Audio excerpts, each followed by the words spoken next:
وما أرسلناك إلا رحمة للعالمين. بلغ العلا بكماله كشف الدجى بجماله حسن الجميع في صالح صلوا عليه. بسم اللہ الرحمن الرحیم، الصلاۃ والسلام علی رسولہ الکریم وخاتم النبیین صلی اللہ علیہ وآلہ وسلم.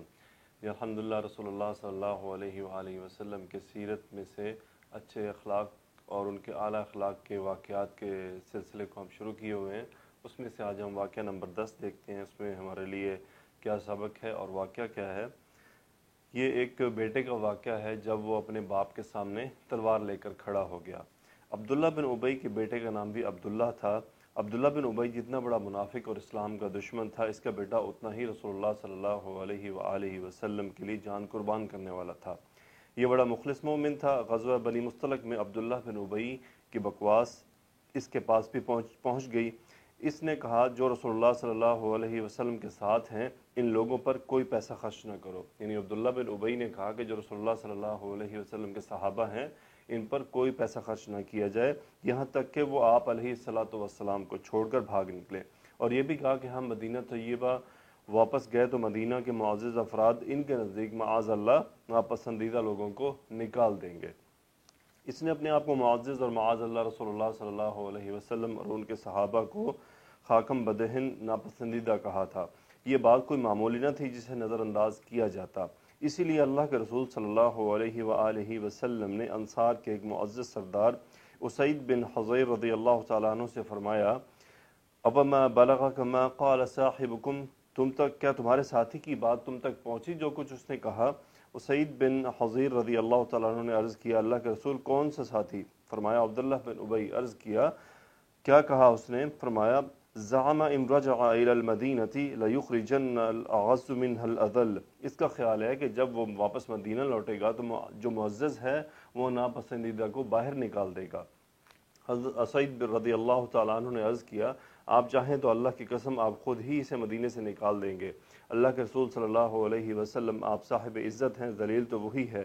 پھر عرض کی اے اللہ کے رسول اس سے نرمی برتی ہے، اللہ کی قسم آپ کو اللہ تعالی ہمارے پاس اس وقت لایا جب قوم اس کے لیے موتی پرو رہی تھی کہ اسے بادشاہی کا تاج پہنا دیں. وہ سمجھتا ہے کہ آپ نے اس کی بادشاہی چھین لی ہے.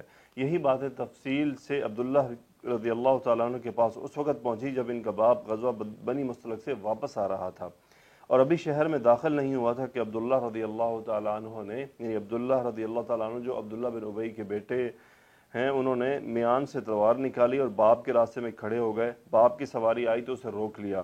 نیک بخت بیٹے نے باپ سے کہا انت الذی تقول لئن رجعنا الى المدینۃ لیخرجن الاعز منها الاذل ترید رسول اللہ صلی اللہ علیہ وآلہ وسلم، کیا تم نے یہ بات کہی ہے کہ جب ہم مدینہ واپس جائیں گے تو عزت دار ذلیل کو شہر سے باہر نکال دیں گے؟ اور تمہارا اشارہ رسول اللہ صلی اللہ علیہ وسلم کی طرف ہے. اور ایمانی حرارت ملاحظہ فرمائیے کہ بیٹا اپنے باپ سے کیا کہہ رہا ہے. واللہ لا تدخل الى المدینۃ ابدا حتی تقول رسول اللہ صلی اللہ علیہ وسلم هو الاعز وانا الاذل. اللہ کی قسم تم اس وقت تک مدینہ طیبہ میں داخل نہیں ہو سکتے جب تک اس بات کا اقرار نہ کر لو کہ رسول اللہ صلی اللہ علیہ وسلم عزت دار ہیں اور تم ذلیل ہو. کہنے لگے تمہاری یہ مجال کہ رسول اللہ صلی اللہ علیہ وسلم کے بارے میں ہرزہ سرائی کرو؟ ہاں، ایک صورت ہے کہ او یأذن لک رسول اللہ، اگر صلی اللہ علیہ وسلم، ایک صورت باقی ہے کہ اگر تمہارے بارے میں رسول اللہ صلی اللہ علیہ وسلم اجازت دے دیں تو تم مدینہ میں داخل ہو سکتے ہو. رک جاؤ، تم اجازت بغیر آگے نہیں بڑھ سکتے. اسی دوران میں اللہ کے رسول صلی اللہ علیہ وسلم بھی تشریف لے آئے. عبداللہ بن ابی نے آپ صلی اللہ علیہ وسلم سے اجازت طلب کی تو آپ علیہ السلام نے اجازت دے دی. تب عبداللہ یعنی ان کے بیٹے جو تھے، عبداللہ بن ابی کا جو بیٹا تھا عبداللہ رضی اللہ تعالیٰ عنہ نے اسے مدینہ طیبہ میں جانے کی اجازت دے دی. عبداللہ رضی اللہ تعالیٰ عنہ رسول اللہ صلی اللہ علیہ وسلم کی خدمت میں عرض کر رہا ہے اللہ کے رسول مجھے پتہ چلا ہے کہ آپ میرے والد کے قتل کا ارادہ رکھتے ہیں. آپ حکم دیں تو میں خود ہی اس کا سر کاٹ کے آپ کی خدمت میں پیش کر دیتا ہوں.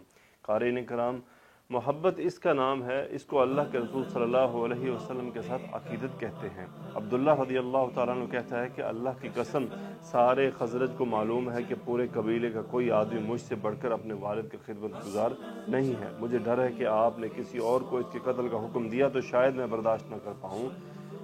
اپنے باپ کے قاتل کو لوگوں میں چلتا پھرتا دیکھوں گا تو کافر کے بدلے مسلمان کو قتل کر بیٹھوں گا اور جہنم کو مستحق ٹھہروں گا۔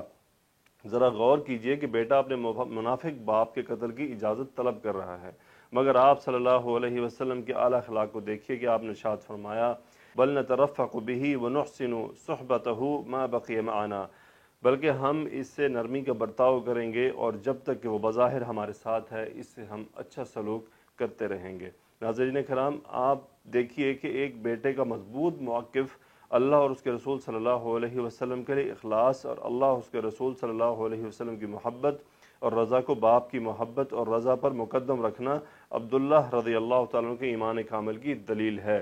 نیک بخت بیٹے نے باپ سے محبت کی بھی ایک مثال قائم کر دی۔ ذرا اللہ کے رسول صلی اللہ علیہ وسلم کے اعلیٰ اخلاق کو بھی ملاحظہ کیجئے کہ خلق عظیم کے مالک نے بیٹے کے سوال کا جواب بھی کشادہ دلی، درگزر، شفقت اور حسن سلوک کے ساتھ دیا۔ ایسی درگزر کے کیا کہنے، عظمت اخلاق نبوی صلی اللہ علیہ وسلم، آپ علیہ السلام کے جاہ و جلال کی کیا ہی بات ہے۔ یعنی رسول اللہ صلی اللہ علیہ وسلم نے کس پیار سے عبداللہ رضی اللہ تعالیٰ عنہ کو تمام جوابات دیے اور عبداللہ بن ابی کو اس کی حالت پر چھوڑ دیا، لیکن آپ عبداللہ رضی اللہ تعالیٰ عنہ کی محبت کا اندازہ لگائیے کہ وہ اپنے باپ کے سامنے کھڑے ہو گئے، بلکہ اس کے قتل کی بھی اجازت مانگ رہے ہیں کہ اگر آپ صلی اللہ علیہ وسلم کا اس عبداللہ بن ابی کو قتل کرنے کا ارادہ ہے تو آپ اس کی اجازت ان کے بیٹے کو دے دیں۔ تو یہ ہے رسول اللہ صلی اللہ علیہ وسلم سے صحابہ کی محبت۔ ہم اللہ سے دعا کرتے ہیں کہ یا اللہ ہمیں بھی رسول اللہ صلی اللہ علیہ وسلم سے اسی طرح کی محبت کی توفیق عطا فرما۔ اللہم صلی علی سیدنا و مولانا محمد وعلی آلہ وصحبہ وبارک وسلم۔ آخر دعوانا ان الحمدللہ رب العالمین، الصلاۃ والسلام علی رسولہ الکریم وخاتم النبیین صلی اللہ علیہ وآلہ وسلم۔